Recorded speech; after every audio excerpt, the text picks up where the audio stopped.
दरअसल मथुरा में श्री कृष्ण जन्मभूमि से सटे शाही ईदगाह को हटाने की कामना के साथ दुनिया भर में यज्ञ किया जाएगा और इस महायज्ञ के लिए 30 जून की तारीख निर्धारित हुई है। ये यज्ञ का जो नेतृत्व है वो श्री कृष्ण जन्मभूमि मुक्ति न्यास की ओर से किया जाएगा। महायज्ञ के लिए वृंदावन में सैकड़ों संत भी मौजूद रहेंगे। संतों की उपस्थिति में कलश भी स्थापित किया जाएगा और सभी यज्ञ स्थल से यज्ञ की भस्म जो है वो वृंदावन लाई जाएगी। ये आप देखिए, महायज्ञ में वृंदावन में सभी जो साधु संत हैं वो इकट्ठा होने वाले हैं। संतों की उपस्थिति में यहाँ कलश स्थापना भी की जाएगी। श्री कृष्ण जन्मभूमि मुक्ति के लिए ये महायज्ञ किया जाएगा। दुनिया भर के यज्ञ स्थलों से यहाँ पर भस्म लाई जाएगी और पूरी तैयारियां इसको लेकर की जा रही है। कृष्ण मंदिर निर्माण में भस्म से शुद्धिकरण किया जाएगा और इसके साथ ही महायज्ञ के लिए वृंदावन में तमाम जो साधु संत हैं उन्हें भी इनवाइट किया जा रहा है। इस यज्ञ में श्री कृष्ण जन्मभूमि से ईदगाह को हटाकर भव्य मंदिर निर्माण का संकल्प भी लिया जाएगा। इस यज्ञ के दौरान सनातन परंपरा के लोग श्री कृष्ण जन्म स्थान की मुक्ति के लिए प्रार्थना भी करेंगे और यज्ञ के माध्यम से दुनिया भर में रह रहे सनातन परंपरा के अनुयायियों को भी एकजुट किया जाएगा। इसके साथ ही भी आपको बता दें कि भव्य महायज्ञ अमेरिका के शहर न्यूयॉर्क और न्यू जर्सी में भी होगा, जहां पर स्लोवेनिया और कनाडा में भी ये महायज्ञ किया जाएगा।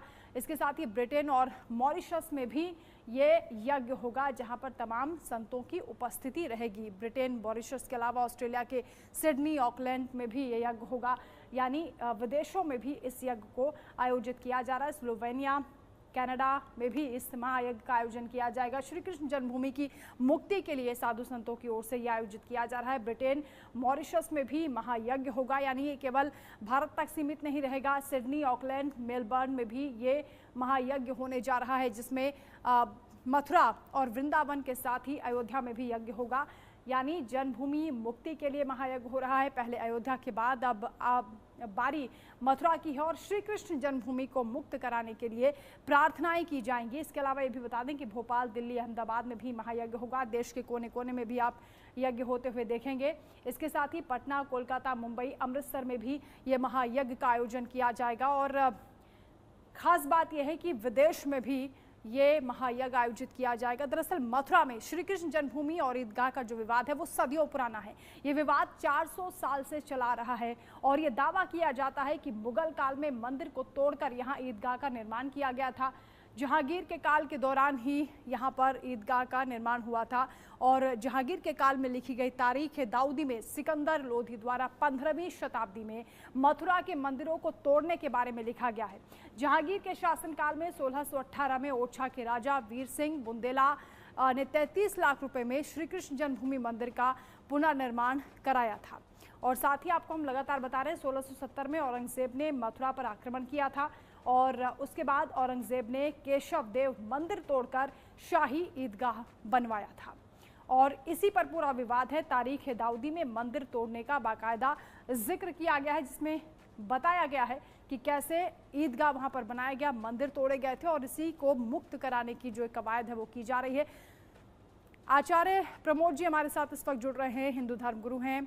आचार्य जी, क्योंकि महायज्ञ होने वाला है, श्री कृष्ण जन्मभूमि और को मुक्त कराने के लिए जो प्रार्थनाएं की जाएंगी ये केवल देश में नहीं बल्कि विदेश में भी होगा।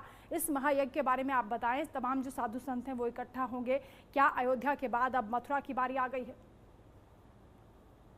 बिल्कुल वंदना जी, जिस तरह से मैं अभी आपके बारे में देख भी रहा था, जो कि आप बता भी रहे थे कि पुरानी परंपराओं को देखते हुए सनातन को कई बार, एक बार नहीं कई बार लोगों ने, जो भी विदेशी आक्रांता आए, इन लोगों ने किया। लेकिन अभी जो चल रहा है, अभी मैं देख रहा हूँ कि वर्तमान जो हमारी सरकार है इस तरह से सनातन को मजबूत कर रही है, सनातन को बढ़ावा दे रही है और जो मतलब सनातनी कहीं ना कहीं कह सकते हैं कि हाँ अपने आप को भूल रहे थे। जैसे शेर का बच्चा होता है, वो शेर के ऊपर जाके बैठ जाता है, लेकिन लोग उससे डरते हैं, तो भूल रहे थे। वो आज स्थिति ये आ गई है दोबारा से कि हाँ अब अपने आप को समझते हैं, अपने आप को जानते हैं, अपने आप को जानने लगे हैं और सनातन धर्म के मानने वाले, जानने वाले, समझने वाले जो लोग हैं वो कहीं भी हैं, विश्व भर में कहीं भी हैं, वहां ये काम करने जा रहे हैं अपने अपने तरीके से, अपनी अपनी व्यवस्था के अनुसार। ये जो यज्ञ करने जा रहे हैं जो कि 30 तारीख को होने वाला है, ये बहुत आवश्यक है। और एक बात और, धर्म एव हतो हंति धर्मो रक्षित रक्षिता। धर्म कहता है कि आप मेरी रक्षा करें, मुझे समझे, मुझे जाने, मैं आपकी रक्षा करूंगा, मैं आपको समझूंगा, मैं आपको आगे बढ़ाऊंगा, हर तरह से, वो तन से, मन से और समाज से, हर तरह से आपको बढ़ाऊंगा। तो बिल्कुल वही काम होने जा रहा है। वंदना जी, बहुत जरूरी था, बहुत आवश्यक था। आज की जो खुशियां हैं, आज का जो एक मन में उत्साह है, एक हम कह सकते हैं जो गर्व है, हम आज प्रसन्न होते हैं जब कोई हमें ये देखता है कि हम सनातनी हैं, या हम कहीं जब विदेश में जाते हैं, वहां के लोग जब हमें पुकारते हैं, जानते हैं, मानते हैं कि आप भारत से आए हो, सनातन धर्म के मानने वाले हो, हमें गर्व होता है। तो ये बहुत आवश्यक था जो कि आज हो रहा है, और बहुत प्रसन्नता की बात है कि संत महात्माओं के द्वारा, विद्वानों के द्वारा ये संयोग होगा, ये काम होगा। भगवान राम भी, अगर हम सुंदरकांड की बात करें तो रामचरित पहले समुद्र बांधने से पहले समुद्र से प्रार्थना करते हैं कि पुल बनाना है, तो भगवान राम प्रार्थना करते हैं। वहां जो है आती एक लाइन आती है कि प्रथम प्रणाम कीन सिर नाई, बैठे पुण्य तट दर्भ रसाई, जब ही विभीषण पर पछियाए, पाछे रामन दूध पठाए।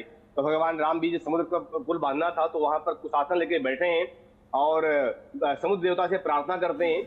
तो हमें भी उस मस्जिद को हटा करके मंदिर का निर्माण करना, मंदिर को बनाना, उससे पहले हाँ यज्ञ, पूजा पाठ, जप तप के द्वारा हमें भी देवताओं से प्रार्थना करके फिर इस संयोग में, इस कार्य में, इस अच्छे कार्य में हमें आगे बढ़ना चाहिए। उम्मीद की जा रही कि बहुत जल्द इस विवाद का भी हल निकलेगा और प्रार्थनाओं का